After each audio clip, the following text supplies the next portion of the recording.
Evil people live by the power of the demonic. Judas Iscariot, demon-possessed.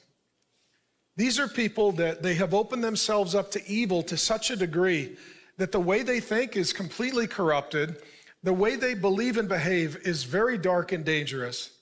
And if you're dealing with them, they almost start to confuse you because they've done such a masterful job of deceiving themselves that they start to deceive you. And you wonder if you're the crazy or the bad one. Some of you have dealt with an evil person and you didn't know that they were evil until it was that day. You're like, well, I thought we were friends. Oh no. I thought we were business partners. Oh no. I thought we were married.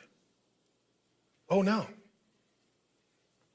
Evil people are very covert.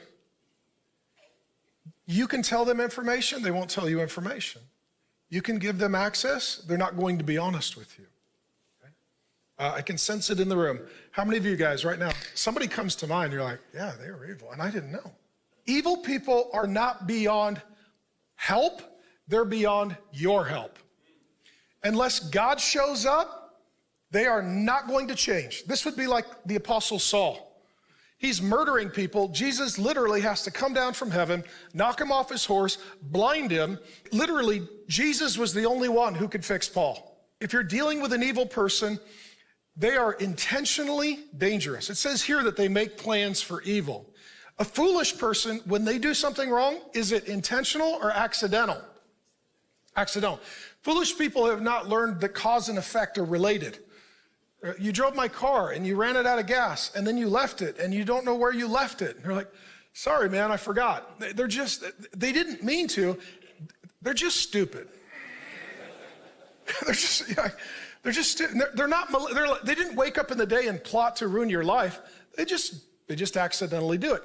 Evil people, it's malicious, it's intentional, and it's not accidental. And oftentimes, these are people that have been through a lot of trauma in their life. They've been through hardship or pain or abuse or loss, and they're broken. They're not well.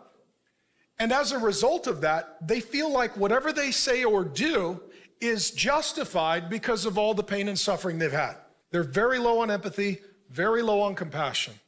If you're doing business with somebody who's purely evil, they're going to squeeze you for everything. It's a win-lose.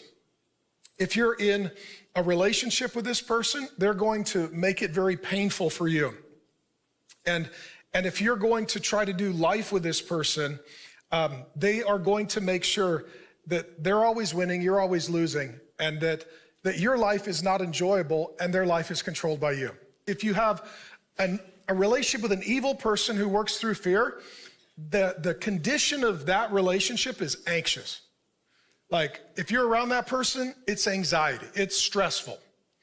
If you know you're gonna bump into that person at work, just all morning, you're just sort of tightened chest, dreading the encounter.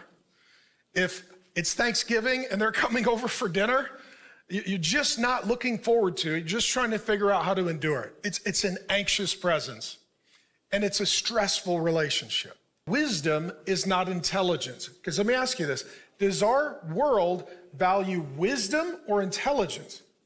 Intelligence. Can you be evil and intelligent? Oh yeah, I mean, the most evil people sometimes are the most intelligent. And so don't just trust people because they're smart. Trust people because they're wise. And to be wise may not mean you have the highest IQ, but you have humility. And so if evil people live by the power of demonic forces, foolish people live by the power of their sinful flesh, wise people live by the power of the Holy Spirit. You can't be wise without the Holy Spirit. You could be smart, you can be intelligent, you can be capable, and you can be gifted, but you can't be wise. Choose your closest relationships based upon their character, not whether or not they're a biological relative. Do you naturally become more wise, or do you naturally become more evil? Which way does it go? Evil. So the longer you endure or tolerate a fool, the higher the propensity that they're going to become evil. How many of you have seen a guy who's evil, but he started out as a fool?